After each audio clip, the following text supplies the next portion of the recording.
شكرا جزيلا سونيا على قبولك هذه الدعوة، وأبدأ معك بالسؤال حول تصريحات وزيرة الداخلية البريطانية بريتي باتيل، والتي تقول إنها ملتزمة بتلبية تطلعات الرأي العام البريطاني عبر خطة رواندا المثيرة للجدل. هل هذا فعلا ما يتطلع إليه الرأي العام البريطاني برأيك؟ Thank you for your question, Dima. And the answer is no. Poll after poll after poll shows that an overwhelming majority of people in Britain want this country to remain a safe place of refuge for people who are fleeing torture and war and persecution.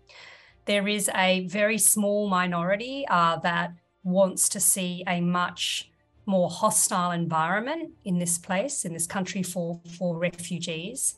And this latest Rwanda scheme has proven extremely divisive.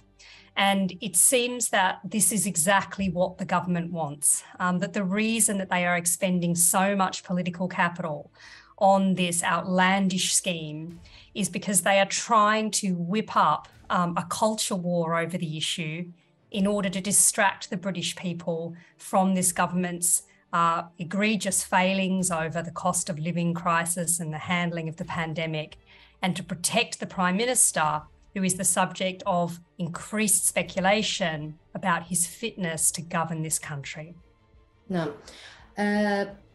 يعني هناك مصدر خاص أطلعنا في العربي الجديد على أوضاع بعض المحتجزين، وقال إن أكثر من 25 سوري هم بين هذه الدفعة الأولى التي من المفترض أن ترحل إلى رواندا في 14 من حزيران يونيو، أي بعد أسبوعين أو أقل من هذه اللحظة. هل لديكم المزيد من التفاصيل حول أوضاع السوريين؟ Not really. As you know, we are also hearing that it is many Syrians who are at risk of being placed on this first removal flight to Rwanda, which is scheduled for the 14th of June. And it is just so shocking because it betrays the lie that this country has been told about the reasons that people are crossing the channel and putting their lives at risk in order to reach safety here.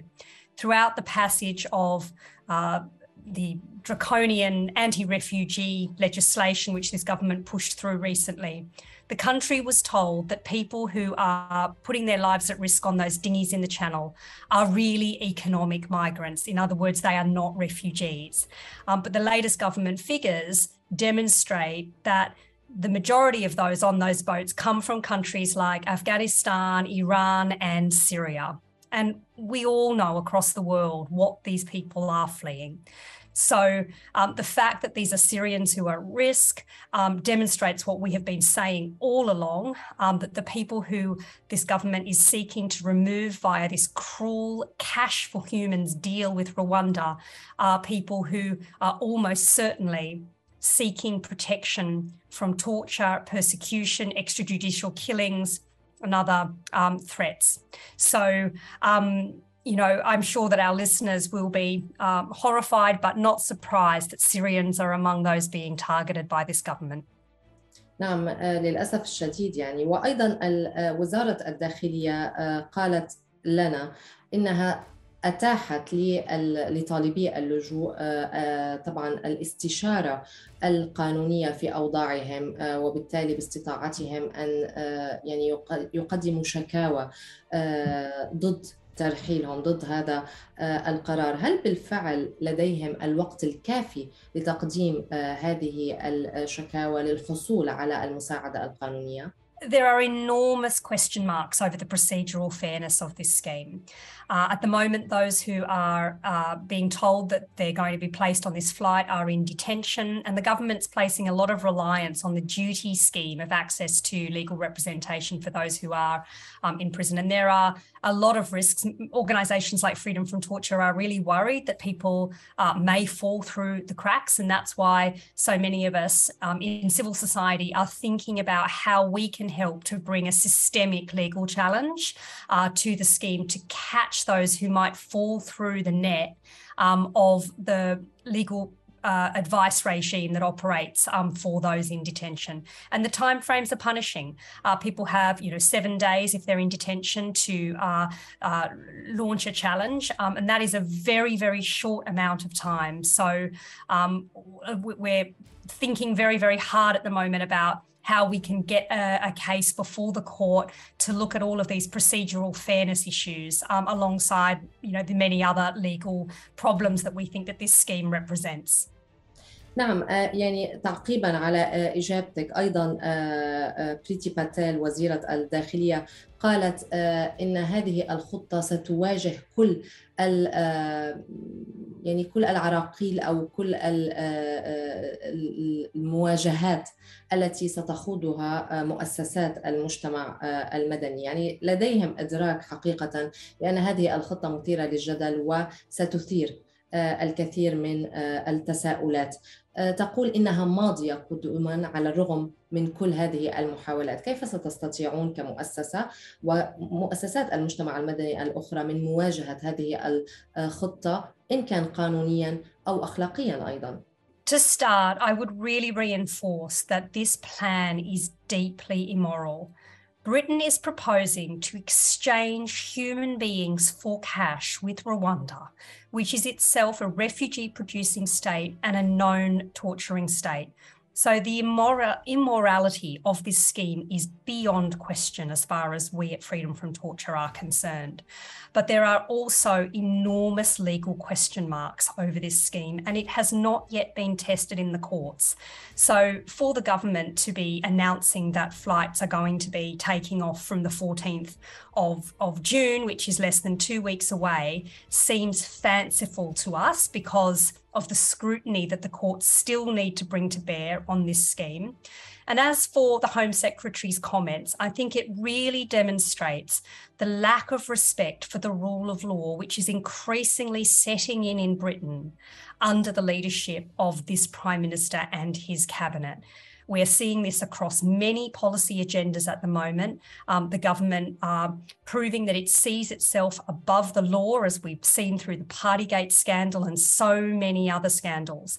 And in this kind of context, the courts are an essential backstop.